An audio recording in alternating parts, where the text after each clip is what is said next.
with the Lower Merion community, but also for the greater Montgomery County community.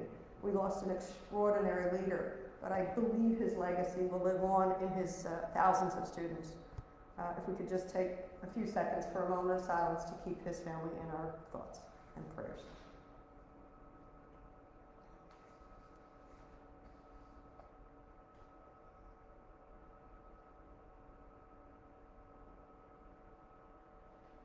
Thank you for that. I thought, just so you know, sort of the lay of the land for this hour. If it's okay with you, I'll speak for a few minutes, maybe up to 15, until somebody gets the hook and stops me. And then I'd love to just go to a conversation, Q&A. Certainly there's a lot that has been going on right here in our district, but a tremendous amount also going on in Washington, D.C., and lots to be mindful of. I wanted to start with Constituent Services, because at the heart of what we do are Constituent Services. You're going to see around this room a team of staffers of mine who are dedicated to helping folks right here on the ground in the 4th Congressional District, Montgomery and Berks counties. So let me share some of the work that we're doing. We have assisted this year alone, and this is my 3rd year in Congress, my 2nd term. We have assisted more than 2,000 people this year, connecting you, connecting others to government agencies, and hopefully solving problems, reaching solutions.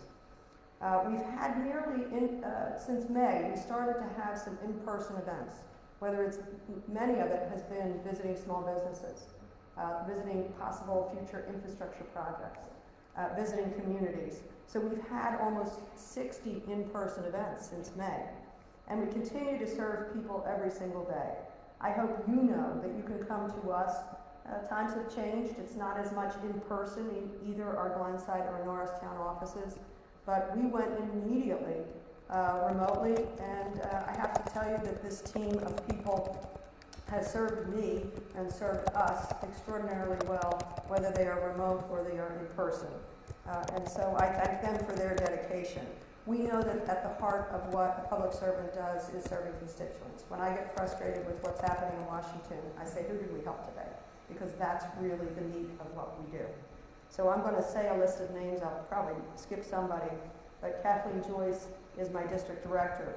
To Mike, to Dave, to Co, to Val, to Megan, to LaShonda, to Timmy, to Cole, to Ryan, to Tim, to Aileen, Chris, and Megan, about half of whom are here with me tonight and are happy to take your questions or connect you to us.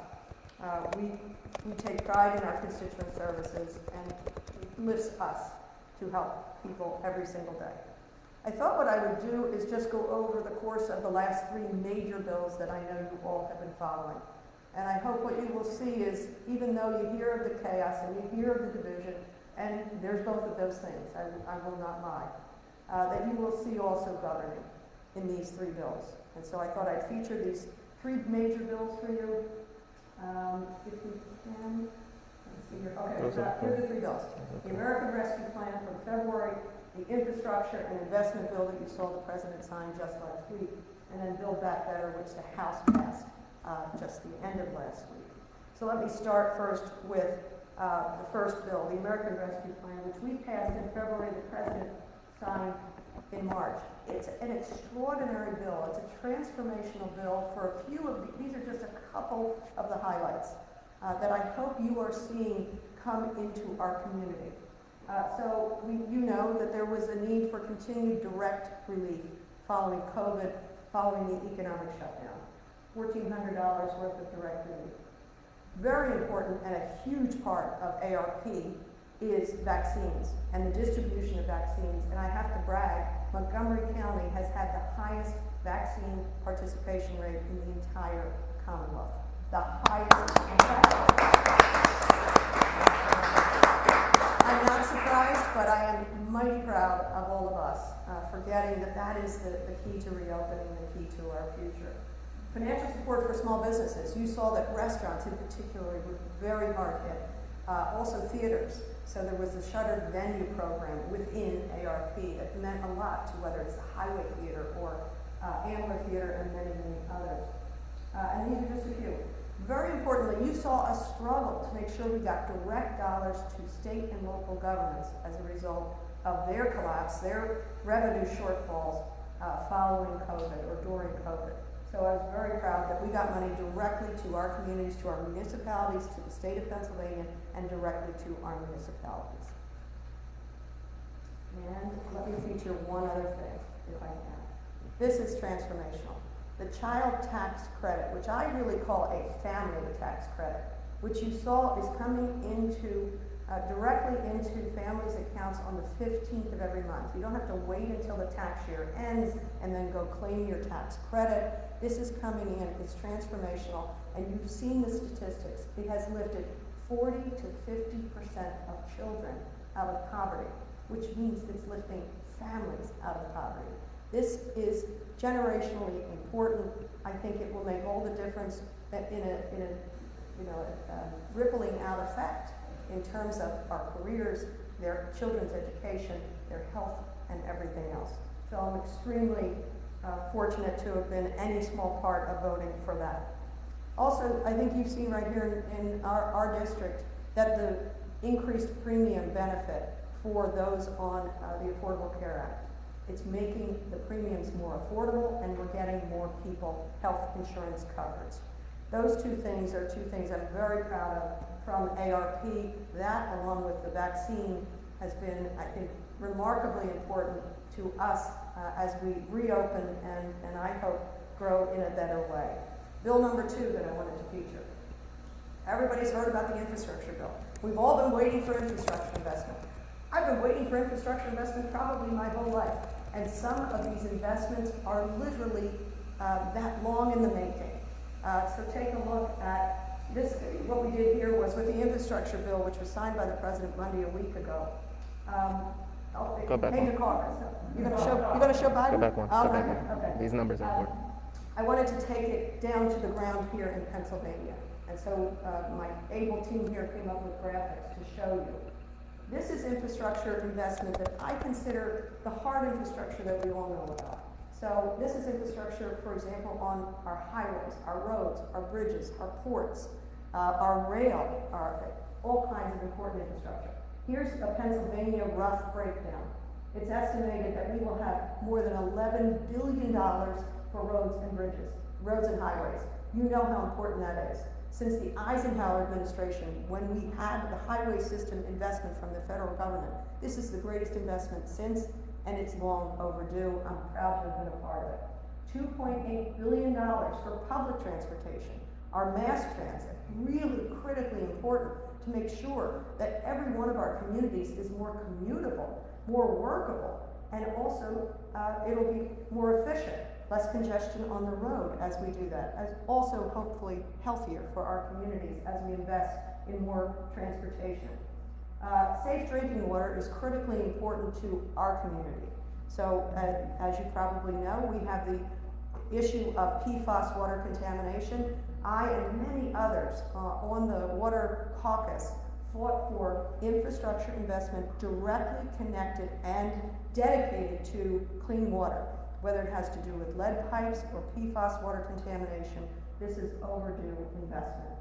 $244 million for weatherization. There'll be grants for families, for homeowners, to make sure, for landlords, to make sure that your houses are more efficient, so we are using less, consuming less, and also saving money along the way. $1.6 billion toward improving bridges. We know we critically need that when we think about how all of our goods and services are transported. Roads, bridges, critically important. This one I think is super exciting, and our whip, James Clyburn, has been an advocate for this for as long as I can remember. $100 million to expand broadband access. I compare it to when the federal government in 1936 invested federal dollars in electrification of the rural areas. It's the same idea. We need broadband, whether it is in urban areas, suburban areas, rural areas. That is the highway of information.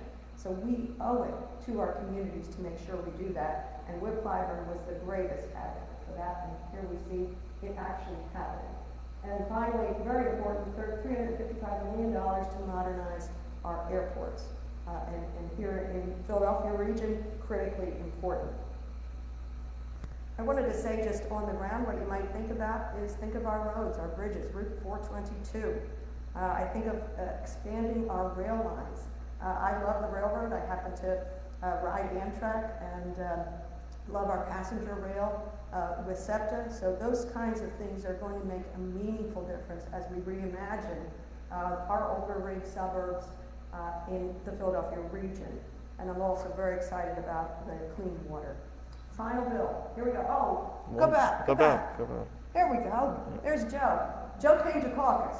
And so I had the chance to say hello to the president and to say that I support him in his investment in infrastructure.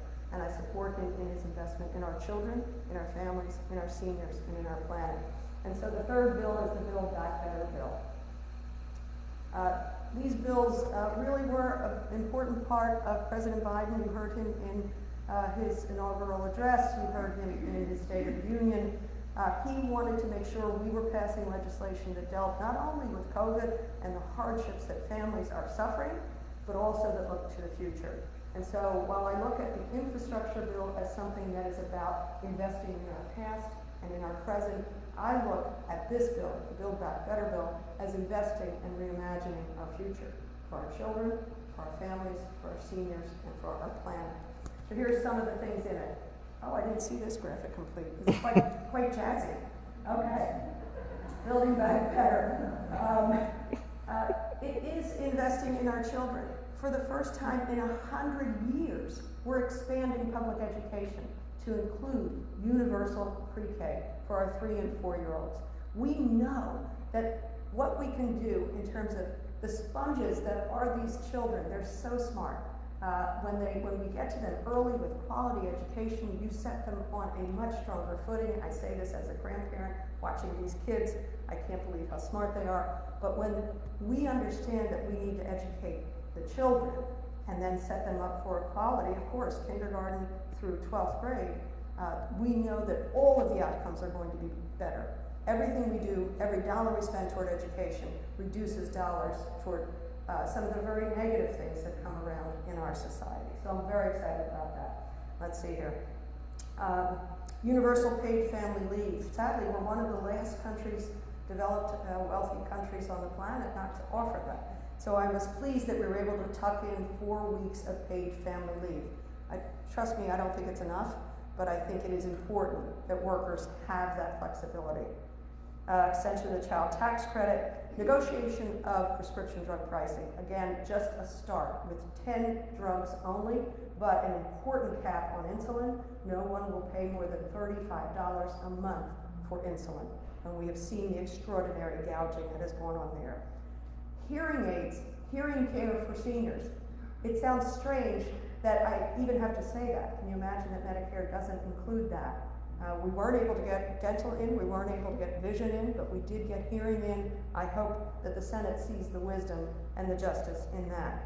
And I'll end on this one, which is $555 billion for the protection of our planet. This is the greatest investment in the protection of our planet ever. It's overdue, but it's also an economic engine. I don't want you to see it only as a drag. It will be an economic engine with electric vehicles, cleaner air, cleaner water. And it's paid for. And maybe I can see I'm getting signs here. Hurry up, Matt. And it's paid for, and so maybe in our conversation I can detail that in a little greater way. Is that okay? But let's make sure that when we're talking about climate, I don't have to tell anybody in this room, we've experienced horrific storms. August 31st, Hurricane Ida whipped through here. Who would have thought we would have had the historic biblical level flooding and of course a tornado like we've never seen in this area. I've been here 62 years.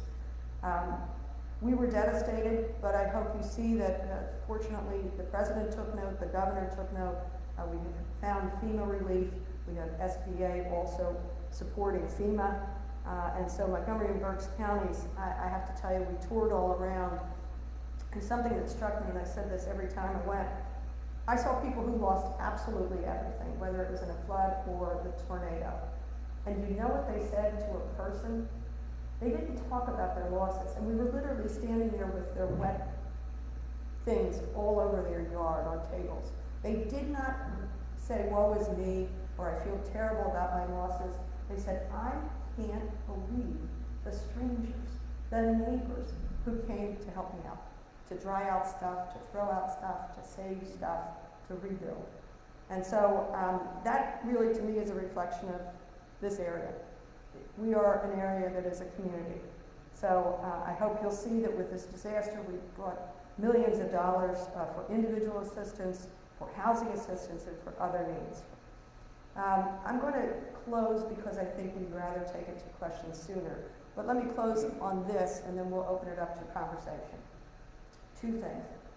Like you, I am mindful of the factors of inflation, what that is doing to the cost of goods, what that is doing directly at the gas pump, what is happening with our supply chain, and so I'm happy to have a conversation about that. I know this is a very difficult time, especially as we head into the holiday season.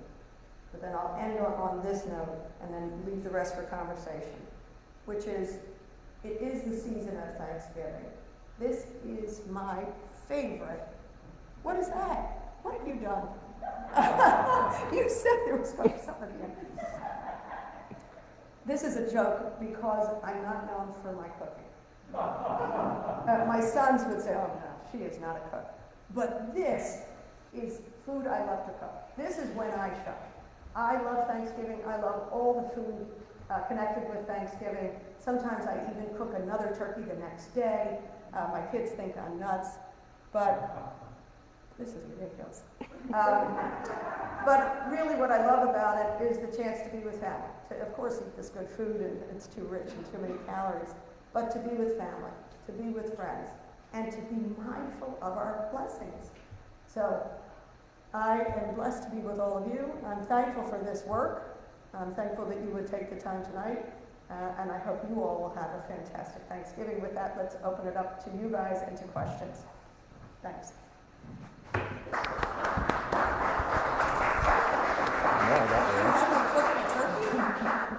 don't know I even had that picture. Where'd you find that? Twitter. Twitter. Oh, Twitter. Let's start with a note card question, some of the free ones. So I think what we're going to do, we have questions on note cards. I think we might have some coming in online. And we have some microphones. And then we have, obviously, you. So Megan, start with some of the note let's cards. see what we got here. Oh, great. A question, I don't know how this came in, but what concrete steps are being taken to protect and expand voting rights? I'm sort of surprised I didn't even bother. Was that your question? Okay. A lot of Hands people. went up. Every hand goes up. It really is an essential question. If we don't get voting rights right, we won't get any of this right. We have to protect our right to vote. We have to protect our democracy. And so I hope you've seen that in the House, I'm a member of the Judiciary Committee, and so what came through the House was the John Lewis Voting Rights Act, and we know that the Senate has not yet taken such things up, but also H.R. 1. I think you're all mindful of H.R. 1, for the people. This started prior to this year. This was something that John Sarbanes has been working on for 10 years. And it was protection of voting rights, expansion of voting rights, but also trying to get rid of the dark money and the non-transparent money that is in elections. And so we have passed H.R. 1 twice.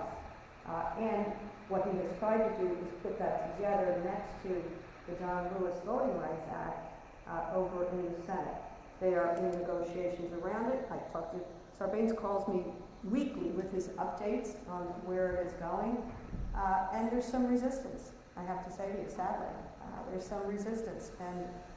And you've seen state legislatures around this country do what they can to try to limit voting rights or reduce flexibility.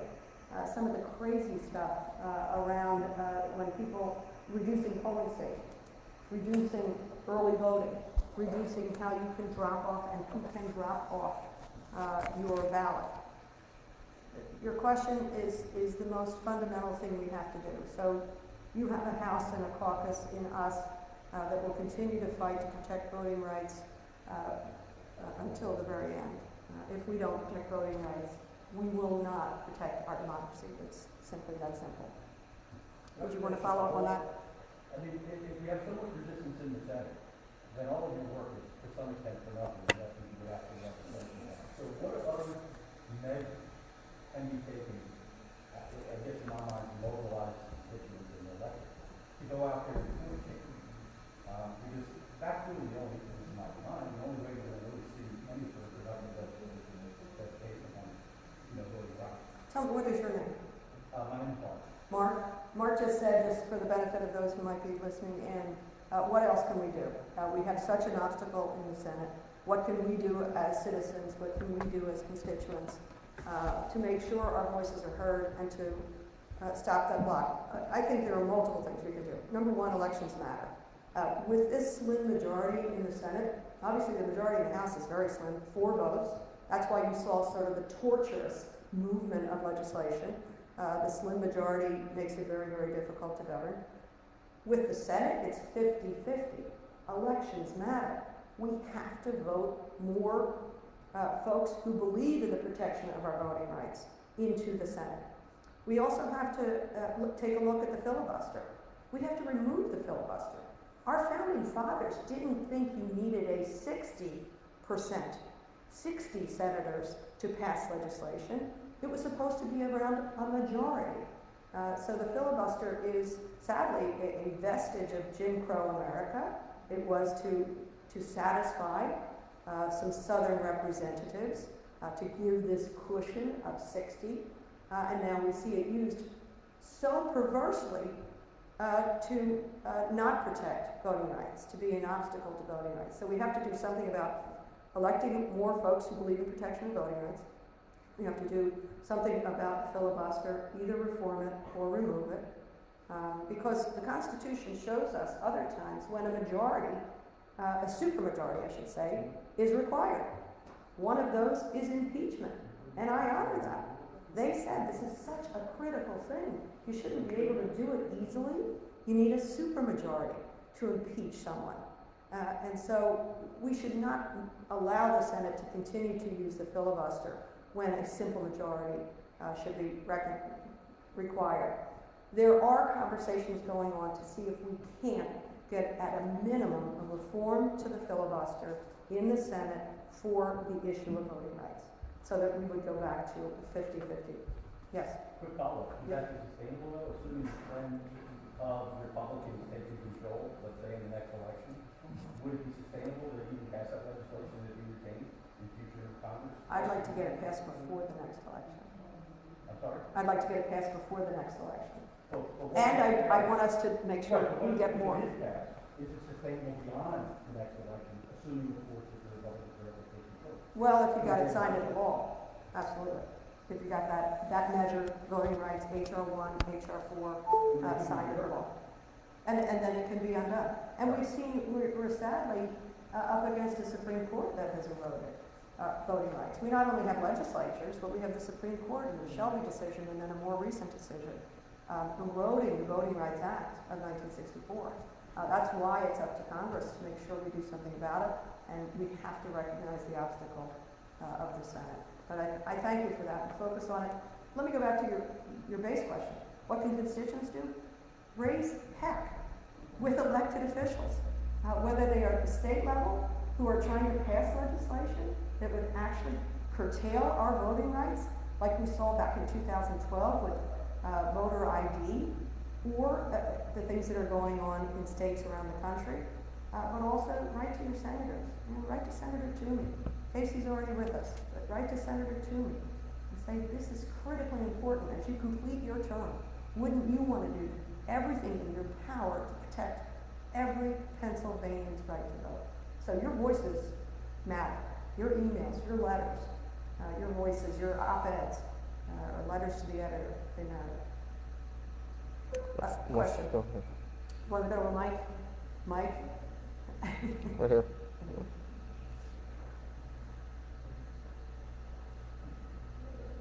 Thank you. No. Thank you.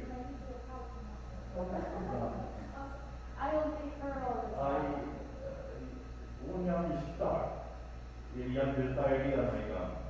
Hi, how are you? My name is Alba. I'm here with my dad. I will take your role a little bit. I will be his interpreter. I am from the Albanian community. I'm a dual citizen and he is a resident. And he has a question for you. We have an honor to be here first and great presentation as well. And we have been receiving great information. He has a question for you and we're honored to be here with you. Say your father's name again. Suleiman. Suleiman. Yeah. Suleiman. Welcome. He has a question for you. I am Dr. Suleiman. He's a physician with Doet voor je van een breed vervolgde Amerikaan.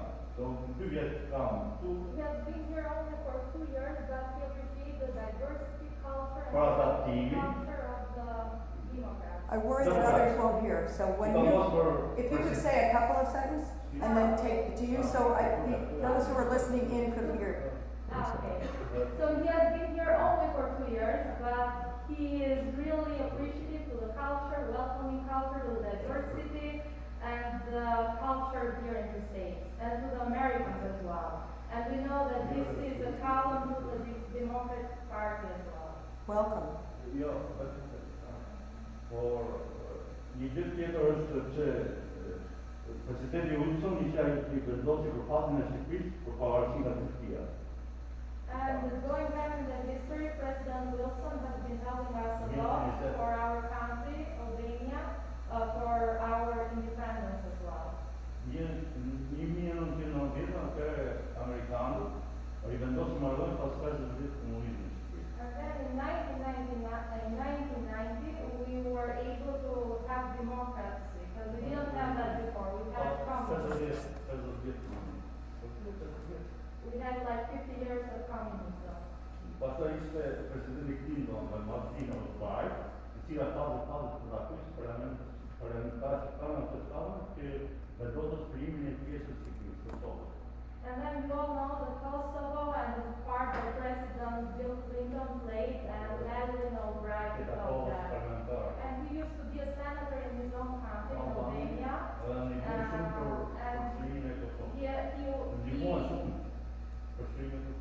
And he had the chance to meet with Madeleine Albright as well. She's a strong woman. Pastaj ishte taksikohet fundën disa pyetje për i takim që do bëjë presidenti Biden për korrupsionin në Europën Perëndimore. Jo për Europën, për gjithë botën. And he has a question in regards to meeting that President Biden is going to have in regards to corruption in our countries on December the 10th.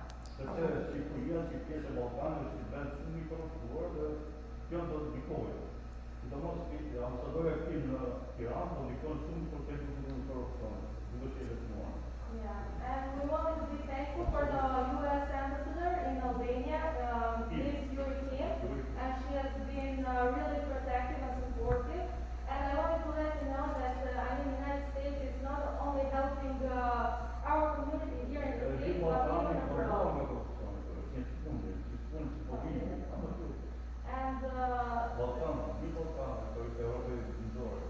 And I guess corruption is a disease that is not only in Albania but in all Balkans.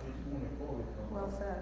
Yeah, and Presidenti Biden duhet një takim tamam në vendin tonë. Takim që mund na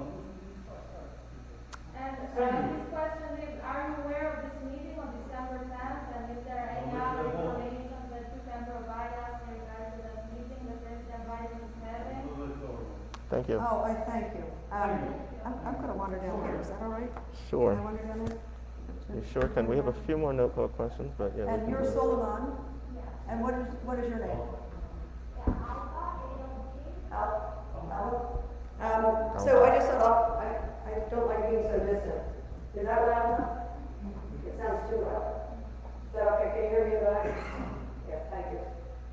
Suleiman, I thank you for your question, and I think, did you explain that you were a senator? Yes.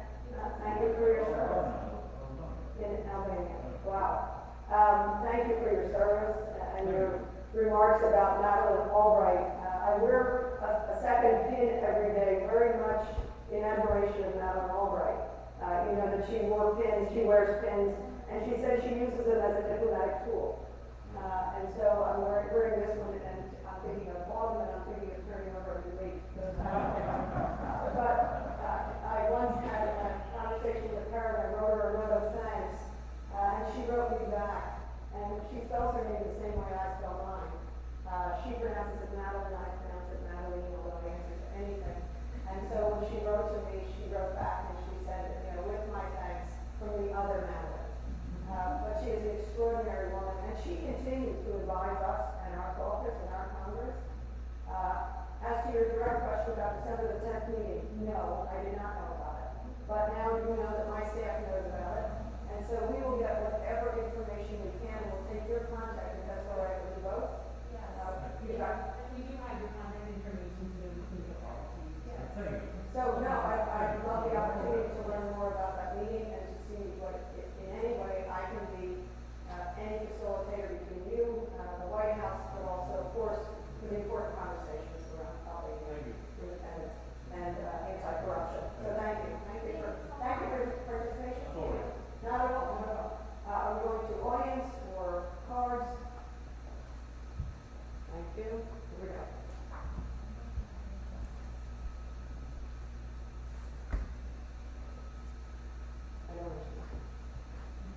What, if any, projects as a part of the infrastructure bill will impact? One of the questions that we received is what, if any, part of the infrastructure bill will impact our area? I think, and I am eager to make sure that we capture as much of the resources as possible for our area. As I said, we are an older green suburb and then beyond suburbs for Philadelphia. We need this investment. We need it directly for roads to make them safer, to make them more habitable, to make them more commutable and less congested. We need it directly for bridges. We have 3,500 bridges in Pennsylvania that are in need of repair. 7,500 miles of roadways in need of repair, expansion, and also update, because we've learned a lot about safer travel around intersections, around whether you're accessing or coming off highways. So directly, the concrete things you can think of with roads and bridges, highways. I'm very excited for what will come forward with rail, passenger rail, and also freight rail. The United States, in our area in particular, is blessed with a very robust port system, rail system, but it is stuck back about 4 or 5 decades ago. Amtrak, this is going to be the biggest investment in Amtrak in the 50 years since Amtrak was started. To me, it is so exciting, and I think about these investments, whether it's infrastructure or Build Back Better, as investments. I literally picture my grandchildren. I have 4 grandchildren, from 10 down to 6 months. And these are investments that I think they're going to look back in 20 years and say, look what happened in 2021, 2022, 2023, because this is going to be years, 10 years of investment that I think will make a meaningful difference to protect the climate for them, to make it less congested, more habitable, and also just communities more enjoyable to be able to walk or bike or use mass transit. So I think directly with 422, you see the congestion, the construction, all of that.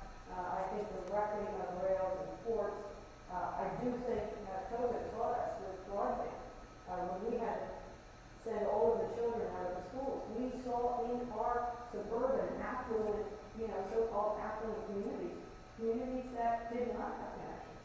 And so I'm excited for all of these investments, not just for today, but for generationally, looking forward to making sure we have a safer, really much more inhabitable set of communities.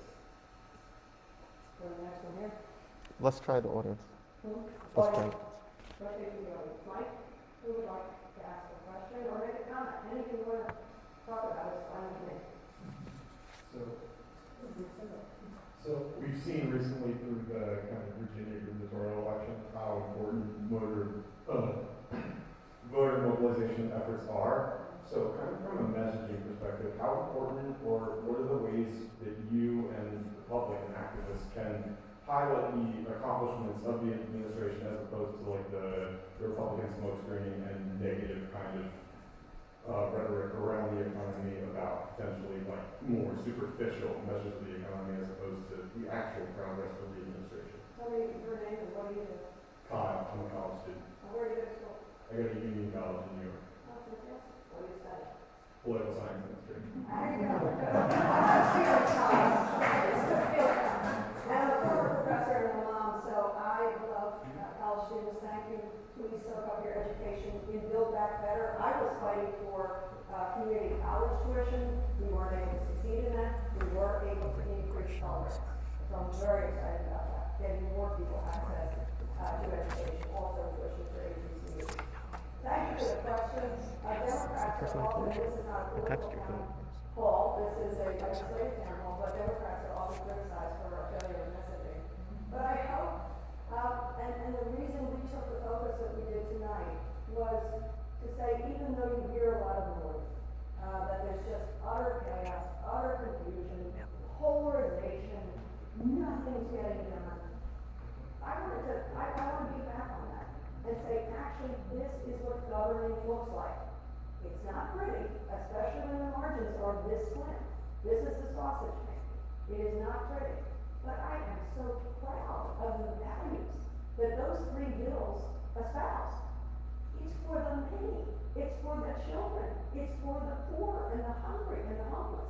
One of the pieces of Build Back Better, also on financial services, is $150 billion for affordable housing.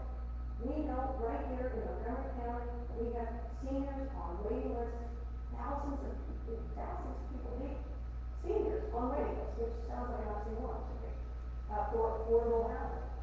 Maxine Waters, the chairwoman, would not let a day go by without saying we have to invest in housing. We have homeless people, tremendous numbers of homeless people. She's from California. They suffer with that moral burden, frankly. And so $150 billion for housing. So the way I think we do this is we talk about government. We say, here's what we're doing, here's what we stand for. We stand for the many, we stand for the vulnerable, we stand for educating our kids, we stand for protecting our planet, we stand for making your triple and SEPTA more convenient and cleaner. We stand for re-envisioning for the future, getting more electric vehicle stations, encouraging more people to go to electric vehicles. School buses will be made of electric.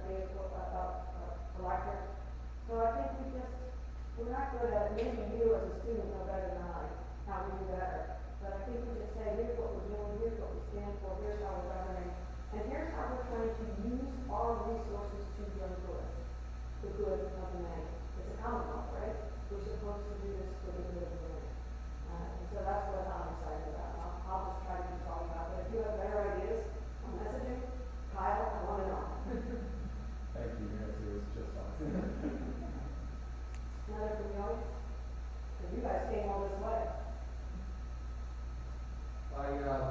My name is Steve Kattan, and I serve as a senior deacon in one of the four or five Armenian churches in the Philadelphia area, and I have 3 children and attend Armenian day school in the area in Radnor.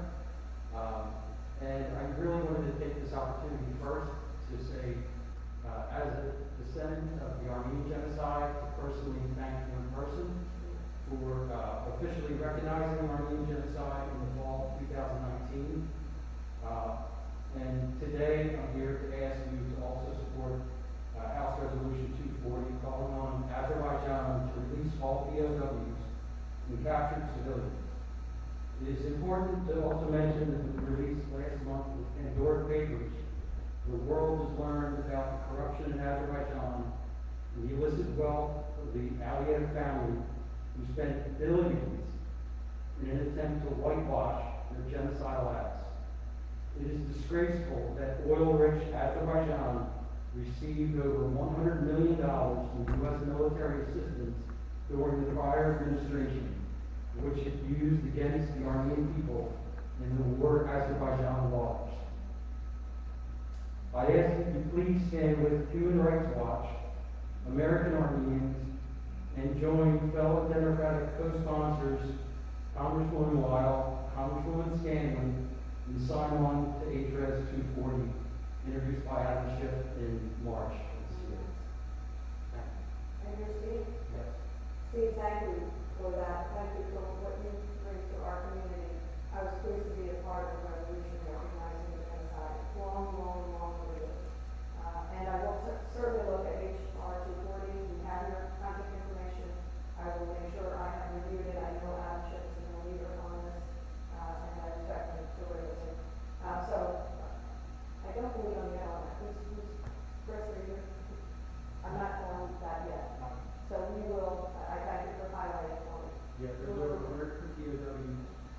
There's mothers, 20-year-olds that are still wondering about the whereabouts of these folks.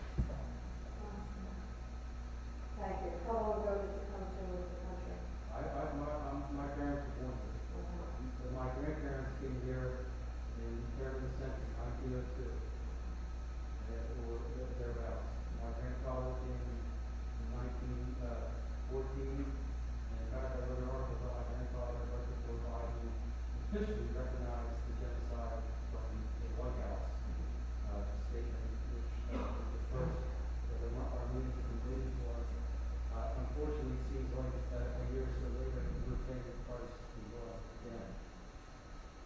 So, If you don't mind, share that article with us. sure. And I appreciate that. And the genocide was shrouded in darkness, and so I was pleased that we recognized by way of congressional resolution to also provide administration recognize as well. Yeah, and you mentioned Laura Marion, my grandfather actually served in the Township Board of Supervisors many decades ago. He gave back to the community and we're so grateful for opening their arms in this country to my grandparents who became children of the community after watching the atrocities beyond their house. Something that really is apparent to me as somebody who's served in Congress now just 3 years, not even 3 years. But prior to that, I was a state representative for 6.5 years. And what I have found, and I think you probably see this in your own lives and communities, is between immigrants and veterans, they serve somewhere else, and then they just continue a lifetime service, whether it's in police departments or EMS or serving on school boards.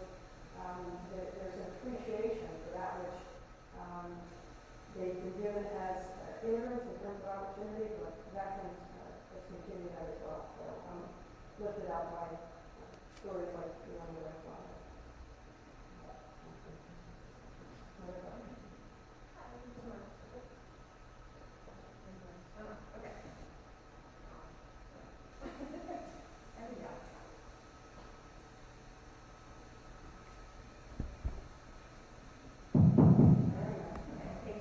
My name is Christina, and I want to thank you for mentioning or trying to get community college funding into the infrastructure or build out there.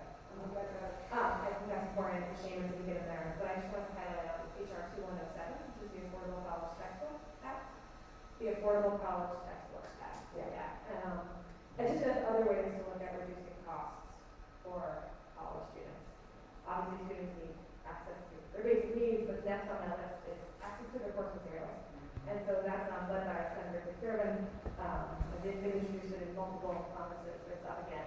I think that's an additional way. I have 5 kids, 3 teenagers, so college is on the horizon, that we can meet the needs of college students and make sure they have access to the things they need to do well in classes, which are their course materials and textbooks. So just want to encourage you to Thank you. learn a little bit more about that. And I looked at Chris, because Chris is my legislative director, so Chris is now even taking notes to make sure 2107 is something we have looked at and get on.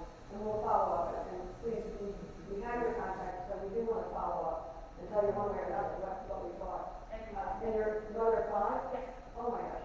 Let me go back to community college, because it's not over. Okay. I am not giving up. Andy Levin brought forward what was called America's College Promise. It was an initiative under the Obama-Biden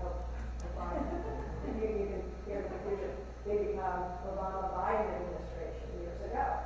And it was a pilot program for free community college.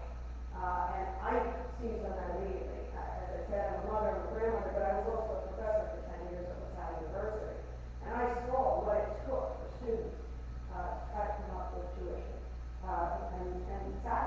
10 years I was there, the costs were so high, and the economy was struggling, that many of them, they would start and they'd be living on campus and really enjoying their education, and then they'd say, well, I can't afford to live here anymore, and I've got to work part-time, I'm not sure if I'm going to juggle all this. And so for me, when I heard of this notion of a pilot program for free community college, I thought, how smart is that? What an economic engine that would be. And the freeing of young people from student loan debt, which is keeping, we know, it's keeping young people from taking a chance on a career, starting a business, starting a family, buying a car, buying a house. It's holding our students back unnecessarily. So I want to say what Biden said that day. You saw me on that picture when it came into caucus. He was telling us that he had a deal on Build Back Better, that he had talked, as you know, ad nauseum to different senators, if I love them in particular. And he started his remarks by saying, look, I don't have everything I want in this bill. No one in this room has everything they want in this bill. But I am confident we have an agreement. He said, in fact, the one thing we don't have in this bill is making me practically sleep in separate bedrooms. He said, my wife right now, Dr. Biden, is teaching at community college. As you know, she has done for decades. A talented teacher, a talented educator. And so he said, you know that this project, this program means so much to me. I'm so wedded to the belief in education and the power of education, especially from some of our extraordinary community colleges like the one we have here in Montgomery County. So he promised, it's not over, we're going to keep fighting for it. And so in some future iteration, I hope we come up with this pilot program and prove to people that it is not going to be a drain, it's actually going to be a accountability. Thanks. Any comments? Right? Oh, Vicki? Okay. This isn't what I was going to say.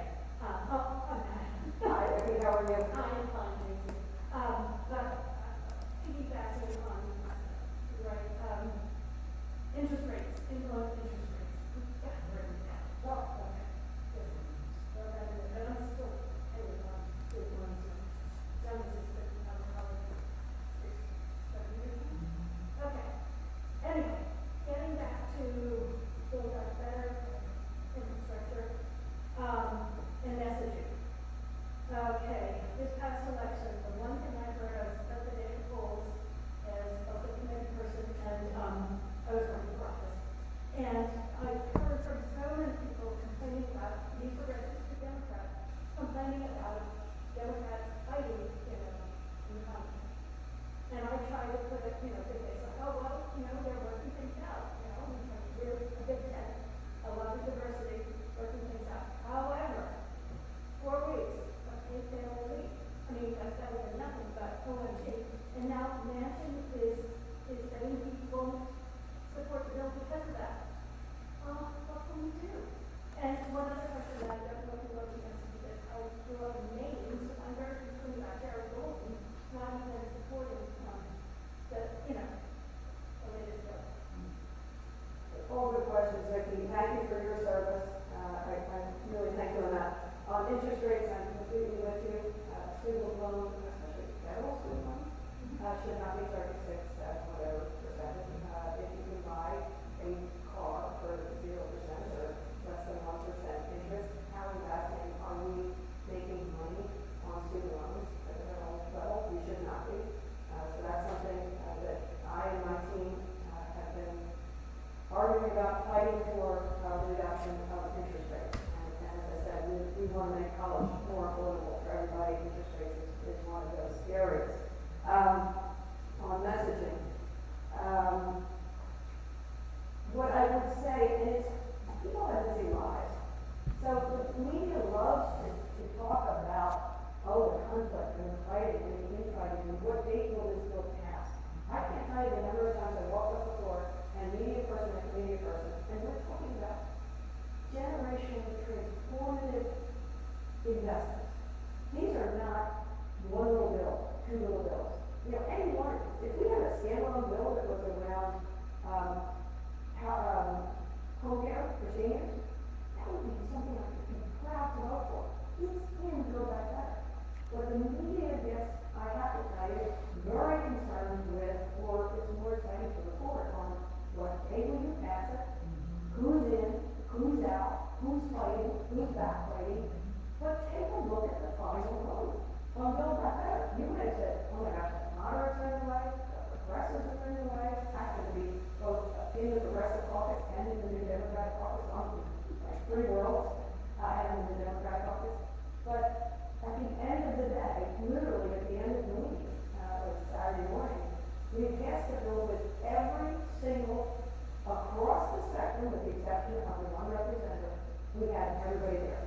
From Camilla Dial to the squad, or anybody you want to say on the left, closer to the left, to the moderates, to the problem solvers on the right, and all of us in between.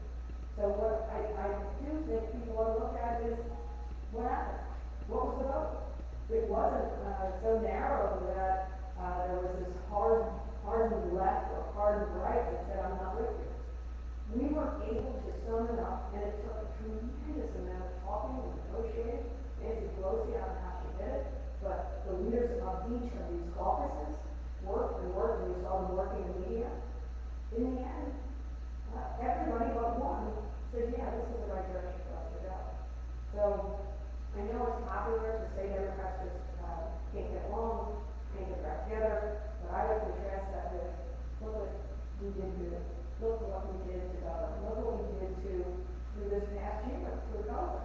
And that we did in a bipartisan way. Look at what we did to govern during a disaster, a pandemic and an economic closure. That is governing. It's not pretty. I'm here, I see my brother Bob in the back. He's the eldest of 7. I'm the youngest of 7. We are used to robust, dysfunctional family dinners. But at the end of the day, if we all vote together and we recognize this is the right direction, that's something to be proud of, to stand for. And so that's the way I see it. I don't know if that helps. And I forgot to say, you, Christine, we will be sure to look at 20 months. Thank you. Thank you. 5 minutes. Right here. This is a question that's come to me a lot, and maybe it will reflect something you're thinking of. Inflation. The word of the day, the word of the weeks, and I'm on the Financial Services Committee. So I would say right up front, I am very mindful of inflation. I'm mindful when I fill up my car. I'm mindful when I go to the grocery store. Prices are up. There is no doubt about it. I'm on Financial Services, and so we have asked both the Fed Chairman, the Secretary of Treasury, Yellen, what are we to make of this? Is it this temporary, transitory, I hate to put transitory, this temporary thing, or is it something that is getting a little harder? And we are watching and listening to, and we literally get briefings both in caucus and in Financial Services around the issue of inflation. I want to say, I recognize it, it's real, it's painful, it's particularly painful this season with Thanksgiving and Christmas and the worries about supply chain and will I be able to afford travel to my family or the festivities and the food for the dinner table for these different events that we've been cheated out of for a year. So I'm just here to say it's real, but what I am encouraged by are a couple of things. We have the tools at our disposal between the Fed and what it can do with interest rates and what they are doing and what they are paying attention to, but also these bills. I hope people won't conflate that these bills are somehow the cause of inflation. The cause of inflation is multi-layered, and probably there are some economists in here who can say it better than I. But certainly it is connected with COVID. It is connected with a global closure of an economy and then a reopening of the economy. Following government doing our job and supporting small businesses, supporting individuals. People actually changed, you know this, and I think you all lived it, I lived it, we've changed our buying habits. We have income, and I've talked to people who, now that we don't eat out at restaurants so much, we spend more and pay more for what you are going to enjoy at home. Our buying habits have changed. There's more cash in the economy. People are shopping online, which is extraordinary now. And then you see what's happening with the ports, the port in LA, for example. Very interesting study of part of what's going on. You saw that the president had encouraged or strong-armed them into making sure they were open not 8 hours a day for the receipt of goods and containers, so that ships aren't sitting out in the water for 9, 10, 12, 14 days, having to wait to come in, but now 24/7 operation. But I hope you'll see that very directly connected to all of these issues and these pressure points that we're feeling are these bills. Investing in our infrastructure so that we can move goods and services more efficiently, more economically, safer, and in better care of our planet. These long-term investments are going to be critically important. But inflation is, I have to tell you, in our caucus, it is on our mind. We are mindful of it. We are questioning the Fed, questioning the Secretary of the Treasury, and what we believe and what economists have told us is these measures that we've taken, whether it's infrastructure investment or Build Back Better, are actually anti-inflationary. The best, what we got from Moody's Analytics in a recent caucus seminar was that instead of being inflationary for 3 months, this is going to take 12 months to take it down, is their prediction. But by this time, so we're at 6%, I think now, by this time next year, we should be under 3%, according to the best analysis. We're mindful of it. I'm concerned about it. So I think that was a couple of people's questions. This gentleman has promised a question. Good evening. This question is on behalf of our grandchildren. I'm a grandfather, and I'm in this fight for Quinn, my granddaughter. I was so joyous, so thankful, deeply thankful for President Biden's bold proclamation that we would get 50% carbon emissions reduction by 2030. The Washington Examiner, however, says that with 2 separate studies, it has been shown that we do not have the legislation in place to make that 50%. And happily, the Senate is talking about carbon pricing in the reconciliation package.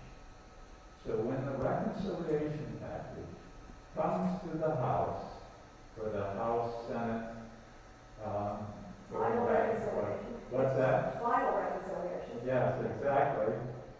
I am asking you, Representative Dean, if you will promote carbon pricing when it arrives. Here, most of that one. I'm in it for Quinn also. I'm in it for my grandchildren, Aubrey, and Sawyer, and Ella, and Scott. So I'm with you on that. Tell me your name. Bill. Hi, Bill. Thank you for coming and thank you for the questions. And I've read different reports about will this actually get us to the president's goal in the time frame allowed. And of course, we don't have the final product coming out of the Senate. I have supported carbon taxation pricing. I supported that. I have to tell you, I don't know if that's going to be around reconciliation. Look at you, Chris. You're not going to know yet. You know, the parliamentarian is very instrumental in what can come back across and what can be inserted into this bill in particular by way of the movement with reconciliation. I'm in support of what you're talking about, but I don't know that, and I'll ask the question. I'll ask if it can come back into this bill. I'm not sure. Senator Sheldon Whitehouse said at COP26, he said, we've got 49 out of 50 Democratic senators supporting carbon pricing. So they are in great agreement. Yes, they are in great agreement, and they're working on Senator Manchin. And it may go all the way into January over this. So it's a very, very crucial issue. And I really, really appreciate your support. I will get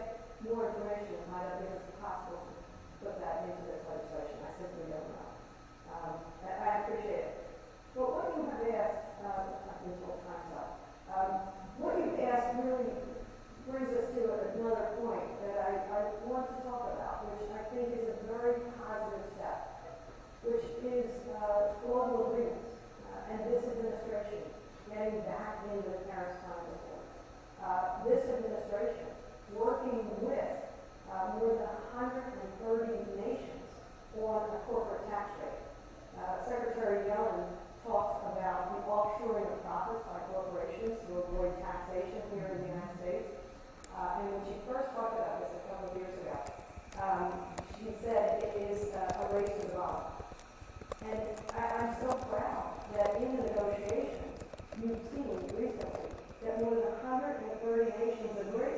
This is a race to the bottom. You can keep sending money to your island, and your country, and here, and it's draining all of these countries. And so you saw in the Build Back Better plan, part of the plan to pay for it is this minimum 15% global corporate tax. This is, to me, an evidence of partnerships, global partnerships, whether it's around climate or around our economy. We have to work together. We can't stand Pennsylvania, the United States in isolation and think, you know, it's not our problem that other states are doing their part, other nations aren't doing their part. We have to work together, whether it's on climate or our global economy. So thank you for that point, and I will look into the question. And just to help inform the question,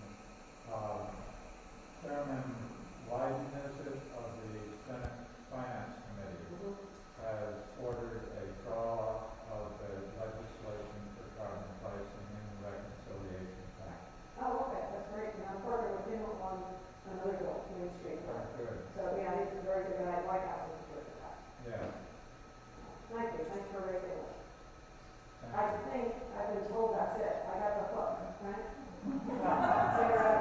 But I want to say a sincere thank you to all of you. I told you, this is my favorite time of year. This is my favorite week. This is my favorite set of foods.